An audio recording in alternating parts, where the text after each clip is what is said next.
Kunst wollen. 안녕하세요. 오늘 리뷰할 작품은 테드 창의 신작 SF 단편집 숨입니다. 이 소설을 읽기 전 작가 테드 창이 영화 어라이벌의 원작자라는 점은 알고 있었습니다. 저는 딱 그 정도까지만 알고 있었고 한층 수준 높은 SF 소설 21세기의 아서 클라크를 기대하며 이 작품을 시작하였습니다. 전반적으로 이 소설을 읽으면서 느꼈던 점은 일단 앞부분에 등장하는 상인과 연금술사의 문, 숨, 우리가 해야 할 일, 이 세 작품을 읽으면서 너무 재미있고 신박하여 충격에 빠져버렸습니다. 그리고 이어지는 작품들을 읽으며 작품들의 철학적인 메시지와 인문학적인 질문 공격 세례들을 받으며 아 이게 뭐지 하며 혼란스러워하다가 정신이 혼미해지는 와중에 작품이 끝나버렸습니다. 아 내가 도대체 뭘 본 거지? 리뷰를 해야 되는데 나 따위가 이렇게 트래픽을 낭비해가며 이 양서에 대해 함부로 짓거릴 자격이나 되는 거지. 미래를 대변하는 새로운 기술들과 그 기술들의 발전 과정, 그리고 그에 따르는 인간사회 안에서 발생될 만한 문제들, 갈등들, 이런 것들을 매우 현실적으로 실제로 있을 법하게, 실제로 일어날 법하게 묘사해줍니다. 책을 끝까지 읽고 나면 비로소 책 뒷면에 쓰여있던 문구가 단순히 독자들을 끌기 위한 통속적 장신구가 아닌 것임을 깨닫게 됩니다. 낯선 테크놀로지가 넘쳐나는 새로운 세상을 앞둔 우리에게 독보적 상상력과 예언적 통찰로 무장한 소설가가 던지는 질문. 그리하여 당신은 어떻게 살 것인가? 작품을 잠시 살펴보겠습니다. 상인과 연금술사의 문, 시간여행을 할 수 있는 문을 통해 과거와 미래를 넘나들지만 결론적으로 행복한 결과든 불행한 결과든 미래는 바뀌지 않았고 시간여행을 한 사람들은 그 결과를 담담히 받아들이게 됩니다. 시간여행으로는 미래를 되돌릴 수 없다 라는 운명론적 메시지를 담는 전래동화 같은 재미있는 이야기입니다.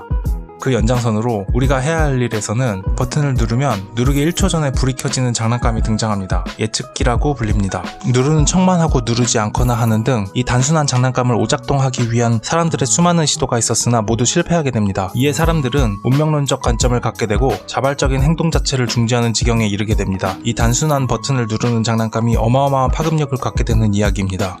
숨, 에너지 보존의 법칙에 대한 이야기입니다. 그런데 그 해당 범위가 어떤 가상의 한 우주 전체입니다. 그 가상의 우주에서 한 지적 생명체가 자신의 뇌를 직접 해부하는데 그 우주에서는 뇌 속의 미세 기관들 안에서 공기의 흐름이 항상 균일합니다. 항상 절대적인 법칙입니다. 설정상 수학 이론과 같은 진리에 가까운 법칙입니다. 그런데 그 균일했던 공기의 흐름이 미세하게 변화합니다. 주인공은 그것을 감지하고 우주 전체의 기압이 변한 것을 깨닫고 충격에 빠집니다. 우주 밖 외부에서 어떠한 요인이 작용했기 때문인데 여튼 우주 밖 외부의 또 다른 우주, 즉 다중우주에 대한 언급이 간접적으로 나오는 대목입니다.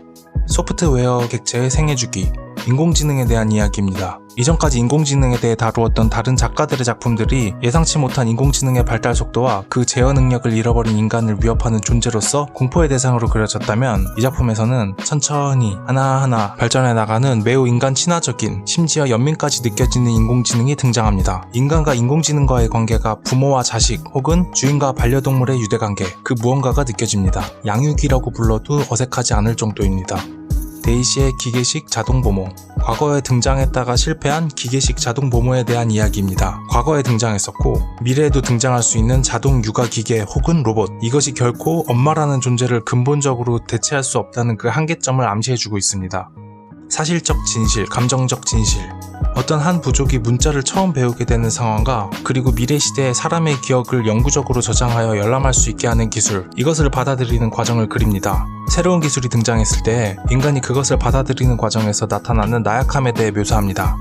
불안은 자유의 현기증, 최근 개봉한 어벤져스 엔드게임에서 등장해 우리와 친숙해진 양자의 영역과 평행우주에 대한 이야기입니다. 평행우주에 존재하는 자신, 즉 평행자아와의 커뮤니케이션이 가능한 프리즘이 등장합니다. 이 프리즘을 통해 평행자아와 채팅을 하거나 영상통화를 합니다. 각각의 세계들은 아주 미세한 변수로 인해 서로 다른 결과를 맞이하게 됩니다. 그리고 그 결과들을 프리즘을 통해 서로 공유하게 됩니다. 이 상황에서 인간이 이 기술을 어떻게 이용하는지, 어떠한 목적을 위해 사용하는지, 어떻게 이용당하는지를 보여줍니다.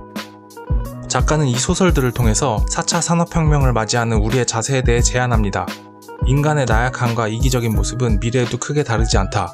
인간이 살아가는 모습은 외형적으로는 달라 보일 수는 있으나 근본적으로는 변하지 않는다. 인간이 창조해낼 새로운 존재도 크게 인간과 다르지 않고 인간을 해하지도 않는다. 미래도 현재와 별반 다르지 않다. 다만 흥미로운 과학의 발전만 존재할 뿐이다. 그러므로 어렵고 복잡하게 생각하지 말고 순간순간 최선을 다해 살아라. 어차피 운명은 신이 정해주었다. 오늘 리뷰는 여기까지입니다. 다음 영상에서 다시 찾아뵙겠습니다. 감사합니다.